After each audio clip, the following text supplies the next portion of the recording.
Bwana kwa wakati huu mwingine tunapotoka neno lako Bwana. Karibu Roho Mtakatifu kuzungumza nasi katika jina la Yesu Kristo aliye hai. Nikifunga na kunyamazisha Bwana ila nguvu za giza katika jina la Yesu Kristo aliye hai. Na alikanema yako Bwana iyasimame pamoja nasi. Tunapotafakari Roho Mtakatifu Bwana kama mwalimu na kiongozi wetu. Kwa jina la Mungu Baba, Mwana na Roho Mtakatifu. Amen.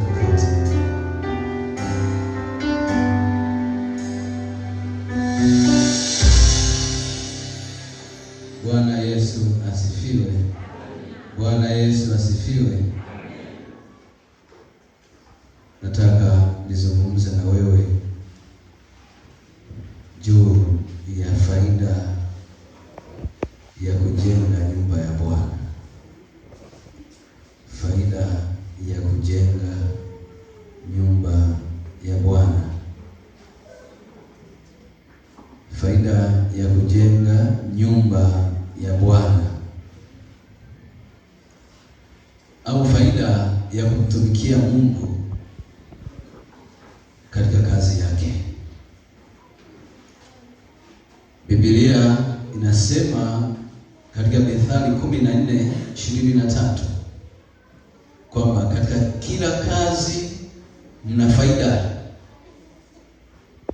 Katika kila kazi mna faida. Chochote ambacho mwanadamu unakifanya kama hakina faida hawezi kuendelea kukifanya. Tunaendelea kuja hapa kanisani kumwabudu Mungu kwa sababu tunajua katika kumwabudu Mungu kuna faida.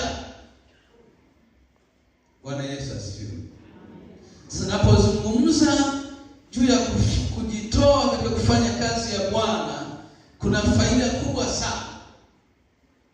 Wasomaji wa Biblia tunafahamu wakati Ibrahimu anaitwa kutoka nyumbani kwao, aliambiwa toka wewe uende mpaka mahali pengine ambapo alikuwa wakati mwingine hajawahi kufika. Hapa tukapa kila mmoja ametoka eneo tofauti tofauti. Kwa nini wewe uliyetoka Mbeya ulikuja kuishi Mwanza? Wewe uliyetoka Kigoma kwa nini ulikuja kuishi Mwanza? Kila mmoja ametoka mahali na mahali na Mungu amemleta hapa si kwa bahati mbaya. Mungu anataka kupitia wewe uliokuja kuishi hapa Mwanza, amekuleta hapa tena Igogo, ana faida na wewe. Bwana asifiwe. Kwa hakuna aliyekuja kwa bahati mbaya. Sasa unapoona Ibrahimu kwenye kile kitabu cha Mwanzo sura ya 12 alipoitwa aliitika akatoka. Kazi yake akawa anafuata maelekezo yote ambayo Bwana alikuwa anampa. Fanya hiki anafanya, fanya hiki anafanya, fanya hiki anafanya, toe mwanao sadaka anatoa. Yaani kila alichokuwa anamwambia Bwana alifanya kama vile anamfanyia Bwana. Ibrahim hayupo, alilala. Lakini tunaona baraka zinakuja kwa watoto aliowazaa. Kuna vitu nafanya leo kwa ajili ya Bwana. Unaweza usione katika maisha yako matokeo makubwa, lakini watoto uliowazaa ukashangaa wanapata ajira kwenye makampuni makubwa, ni watu wakubwa katika taifa hili. Kwa nini? Kwa sababu kuna mahali uliwekeza kwa Bwana. Kwa ukiwekeza jambo lolote kwa Bwana, uwe na uhakika kwamba iko faida ambayo utaipata baadaye. Unapotoa sadaka, unapotoa zaka, unapotoa sadaka ya ujenzi, ziko faida ambazo utaipata kulingana na unapomtolea Bwana. Lakini inawezekana leo usipate, lakini na faida ya uzima pia unayo. Si watu wengi wanafahamu kumaliza siku ni muujiza. Na ndio maana ikifika muda wa kulala, hauna hata muda wa kusema Mungu asante kwa kunilinda. ulipokwenda kazini ulikwenda ukarudi, lakini kuna mtu alienda kazini hakurudi nyumbani, yuko hospitali, akapata ajali, mwingine alikufa, mwingine, yaani matukio ya kutisha yalitokea, lakini wewe unaenda unarudi, yaani chochote unafanya unaona kama vile unafanya kwa sababu ya akili zako mwenyewe. Sasa ninapozungumza juu ya faida ya kujenga nyumba ya Bwana, ndio maana nikasema inawezekana usione matokeo leo, lakini baadaye watoto wako uliowazaa. Kijana mmoja alizaliwa kwenye nyumba ya kitumishi. Nyumba ya kitumishi, simafahamu wachungaji, alizaliwa kwenye nyumba ya kichungaji. Baba yake anasali kanisa la AIC, mchungaji. Maisha yake yalikuwa ni magumu sana. Wale watoto walikuwa na maisha ambayo kwa kweli yalikuwa ni magumu kupindukia, lakini wakaweka matumaini kwa Bwana. Baba yao nawatia moyo, namwambia tufanye kazi ya Mungu hii, siku moja Mungu atatulipa. Bwana asifiwe. Wameendelea. Sasa wao pale nyumbani wakipata wageni, kwa sababu familia ni kubwa. Hebu fikiri una familia ya watoto, maana alikuwa anatusimulia, anasema mna familia ya watoto 8. Bwana Yesu asifiwe. Watoto 8 na baba na mama. Wameshakuwa ngapi? Alafu ananunua robo ya nyama. Alafu unajua kwa wachungaji wageni huwa hawapungui. Wakija wageni inabidi mchuzi uongezeke sasa kwa kutosha. Sasa yule baba anatusimulia, anasema siku moja baba akawaambia baba yao, sasa tunapokuwa tunakula, unapotoweza tonge usitoboe, maana ukitoboa unatoka na mchuzi mwingi. Sasa na mboga ni kidogo. Sasa akaja mgeni. Wale watoto najua kanuni.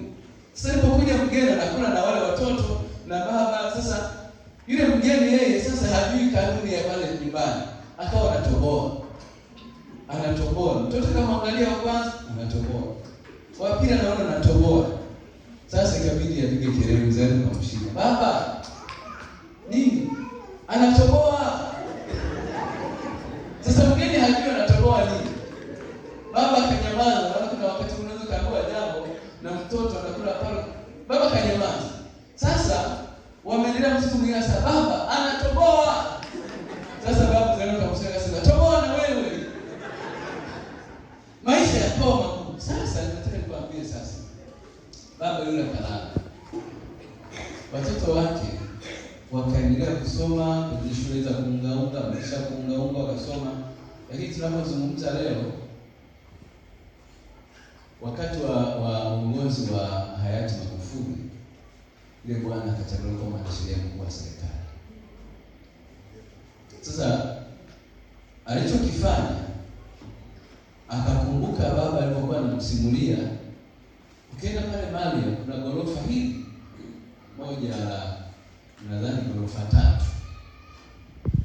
amejenga hapa, kaandika kumbukumbu ya maisha ya huduma ya baba, akamwandika jina. Nafikiri unafahamu, anaitwa Elianza Fresh. Maisha waliokuwa nayo, lakini leo wamekuwa ni watu wakubwa. Kwa sababu gani? Wamewekeza kwa nani? Baba hayupo. Kwa hiyo inawezekana hizi sadaka au fedha unazozitoa leo kwa ajili ya kazi ya Mungu, unaweza usione matokeo, lakini siku moja umelala, alafu watoto wako ni viongozi wakubwa serikalini. Chapie Bwana Yesu makofi na vigelegele. Mungu atawainua kupitia vile ambavyo tunajitoa. Sasa nataka kuangalia kile kitabu cha pili cha Wafalme sura ya 6. Kitabu cha pili cha Wafalme sura ya 6. Mstari wa kwanza na wa pili anasema, kisha wana wa manabii wakamwambia Elisha, angalia basi mahali tukaapo mbele yako ni padogo kwetu. Basi twende mpaka Yordani, twakuomba tutwae huko kila mtu mti mmoja, ili tujifanyie huko mahali pa kukaa. Akajibu, haya, nendeni. Walipoona eneo wanaishi kidogo, watu wanaongezeka, wakaingiwa na jambo la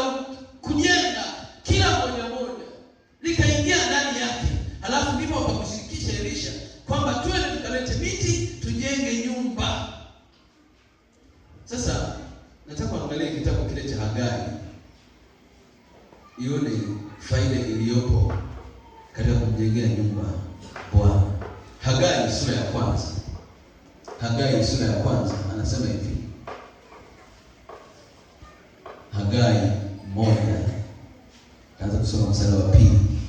Bwana wa majeshi asema hivi, ya kwamba watu hawa husema, huu sio wakati tupasao, huu sio wakati tupasao kujenga nyumba ya Bwana. Ndipo neno la Bwana lilikuja kwa kinywa cha nabii Hagai kusema, je, huu ndio wakati wa ninyi kukaa katika nyumba zenye mapambo ya mbao, iwapo nyumba hii inakaa katika hali ya kuharibika? Basi sasa Bwana wa majeshi asema hivi, zitafakarini njia zenu. Mmepanda mbegu nyingi, mkavuna kidogo. Mnakula lakini hamshibi, mnakunywa lakini hamjazwa na kinywaji. Mnajivika nguo lakini hampana aonaye moto. Na yeye apataye mshahara apata mshahara ili kutia katika mfuko uliotoboka. Bwana wa majeshi asema hivi, zitafakarini njia zenu. Mstari wa 8. Pandeni mlimani mkalete miti, mkajenge nyumba, nami nitafurahi, nami nitatukuzwa, asema Bwana. Bwana Yesu asifiwe. Amen. Wangapi walikuwepo mwaka wa 68 hapa Mwanza? Mwaka wa 68. Mwaka 68 kuna aliyekuwepo. Mwaka wa 70. Mwaka 70 aliyekuwepo mwaka 70 hapa Mwanza, hapa Igogo. Alianza kusali mwaka 70 hapa. Hayupo? Haya, kuna mmoja pale. Wawili. Mzee Mwepe umeanza kusali hapa lini? Okay, sana. Sasa sikiliza. Miaka tangu mwaka 70 nyumba hii ilikuwepo. Fikiri nyumba uliyojenga mwaka 78 ina hali gani leo? Sasa nasema huu ndio wakati wa kujenga. Sasa hawa kwenye Hagai anasema, pandeni mlimani mkalete miti mkajenge nyumba ya Bwana, asema Bwana. Mungu akatukuzwa kwa sababu tunafanyaje? Tunajenga. Fikiria nyumba unayoishi wewe ni ya gharama kiasi gani? Wengine wanaweka tagi zinachakaa wanabadilisha, wanaweka vioo vinachakaa wanabadilisha, wanajenga nyumba bilioni 60, bilioni 70 peke yake. Hatufanyaje harambee tunapojenga nyumba za kwetu? Sasa nyumba ya Bwana, fikiri sasa hapa tangu mwaka 70, leo kama wale wana manabii wanasema wanapokaa ni padogo, wanabanana. Na sasa tunapokaa tunabanana, tunajifunza nini? Kuna wakati tunaweza sema tufanye uinjilisti kwa kasi, alafu watu wakija na waweka wapi? Hebu fikiri wale tuliokuwa Jumapili, kama ungelikuwa ni ule wakati wa COVID. Wote tukitoka tunakwenda karantini. Tumepata nini? Nyumba hii kama ilikuwepo tangu miaka hii, kuna watu walitoa sadaka zao, yamkini leo hawapo.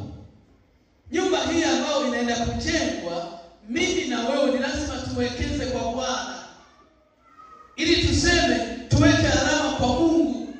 Hezekia mfalme katika kitabu kile cha Isaya 38, Biblia inasema Hezekia alipougua, nabii Isaya akaenda kumwambia kwa neno la Bwana, tengeneza maisha yako maana utapona, utakufa. Biblia inasema Hezekia akageuka ukutani, akamwambia Mungu, kumbuka namna ambavyo nimeenena mbele zako. Akaanza kumsimulia Bwana yale ambayo Mungu amemtendea, yale ambayo ametenda kwa Bwana, anamkumbusha Bwana.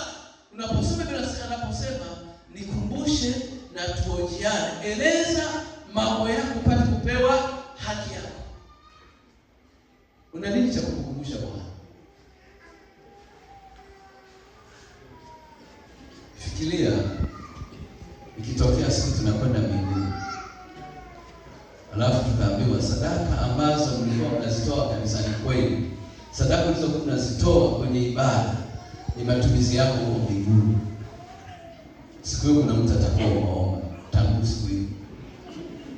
Mimi hamjanielewa. Tunakwenda mbinguni tukaambiwa sadaka zote ambazo ulikuwa unatoa kule kanisani, sasa hizi hapa ndio matumizi yako hapa mbinguni. Kuna watu tangu siku hiyo watakuwa omba. Kwa nini sadaka zetu ni kidogo, hawatoi? Sasa naomba nikupeleke kitabu cha Mambo ya Nyakati wa kwanza sura 29, alafu tutaenda kuomba. Nyakati wa kwanza sura 29, kitabu cha kwanza cha Mambo ya Nyakati sura ile ya 29 mstari wa 5c na wa 6, alafu nenda mstari wa 12 na ule wa 17. Biblia inasema mstari wa 5c, kitabu cha kwanza cha Mambo ya Nyakati sura 29, ni nani basi ajitoae kwa moyo ili ajiweke watu freo kwa Bwana? Ndipo mkuu wa mabali na baba na wakuu wa kabila za Israeli na maakida maelfu wa mamia pamoja na wasimamizi wa kazi ya ufalme wakajitoa kwa hiari yao. Sikiliza neno nasema, wakajitoa kwa hiari yao. Mstari wa 9. Ndipo hao watu wakafurahi kwa sababu wametoa kwa hiari yao wenyewe, kwa sababu ya ukamilifu wa moyo, kwa hiari yao wenyewe wamemtolea Bwana. Mfalme Daudi naye akafurahi furaha kuu. Mstari wa 12. Utajiri na heshima hutoka kwako, wewe nao watawala juu ya vyote mkononi mwako. Mna uweza, mna nguvu, tena mkononi mwako mna kutukuzwa, mna wawezesha wote. Mstari wa 17. Nami najua Mungu wangu ya kuwa wewe wajaribu moyo na wapendezwa na unyofu. Nami katika unyofu wa moyo wangu nimeyatoa haya yote kwa hiari yangu mwenyewe. Nami sasa nimeona kwa furaha watu wako waliopo hapa wakitoa kwa hiari yao. Bwana asifiwe. Daudi anazungumza juu ya harambee ya nyumba ya Bwana. Alipoleta tangazo la harambee, Biblia inasema kila mmoja akaguswa, kila mmoja akashika mkono mfukoni, akaachilia sadaka, akatoa. Biblia inasema kila mmoja akatoa kwa hiari yake mwenyewe, bila kulazimishwa, bila kubembelezwa. Kwa nini bila kulazimishwa? Maana yake anajua nini anachokifanya. Wangapi tuko tayari leo kuweka nazili zetu kwa Bwana ili tujenge nyumba ya Mungu? Nyosha mkono wako juu.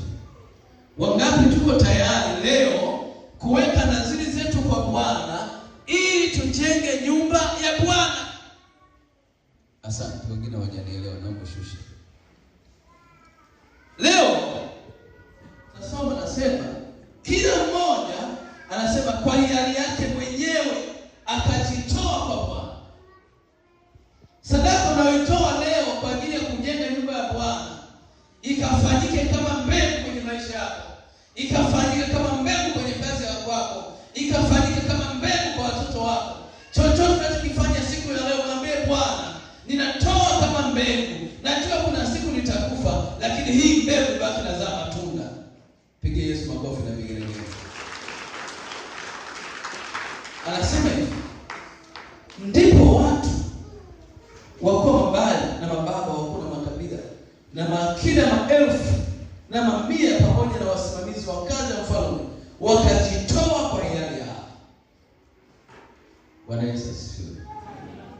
Katika ujenzi tunaofanya, tunatamani kuona kila mmoja kwa hiari yake mwenyewe anajitoa, anatoa bila kulazimishwa.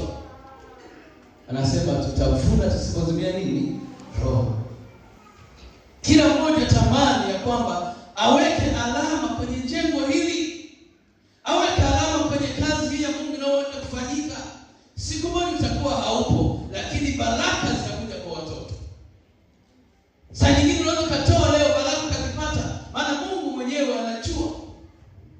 Anaweza kukubariki leo, anaweza kukubariki kesho, maana yeye hachelewi wala hawai. Bwana Yesu asifiwe. Sasa naomba tufanye jambo moja. Niombe injilisti unisaidie ile karatasi. Tunaenda kuweka nadhiri kwa Bwana. Una shilingi ambayo unaweza kusema hii naitoa kwa leo si, lakini naweka nadhiri ndani ya miezi hii mitatu ninaamini nitapata. Ndani ya miezi hii mitatu nitapata.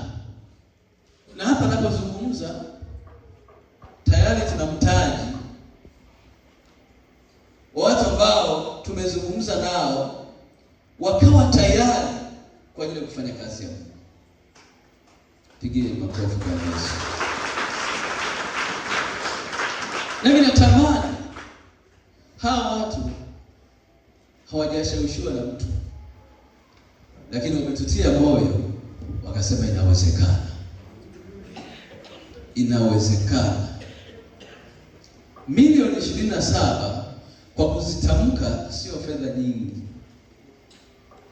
Bwana asifiwe.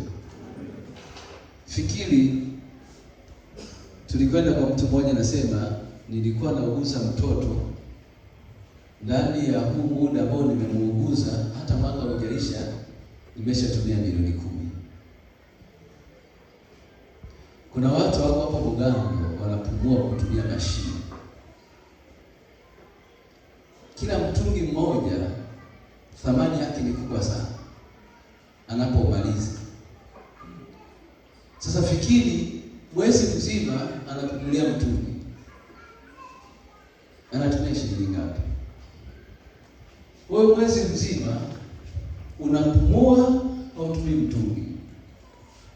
Hebu jaribu kupiga hesabu ndogo kwamba kwa sekunde moja au kwa dakika moja ungekuwa unapumua kwa shilingi 5 kwa dakika hii. Wangapi tungekuwa hai leo?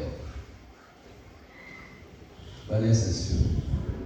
Kuna mtu hapa ana miaka karibia 50. Hawajawahi kuugua, akapelekwa hata Muhimbili, akapelekwa hata Bugando. Yaani nataka uangalie namna ambavyo Mungu anahusika kwa asilimia kubwa na maisha ya kwetu. Kuna mtu akiugua ugonjwa kama unapelekwa India, usiku huo anakufa. Maana hata kupanda ndege hajawahi.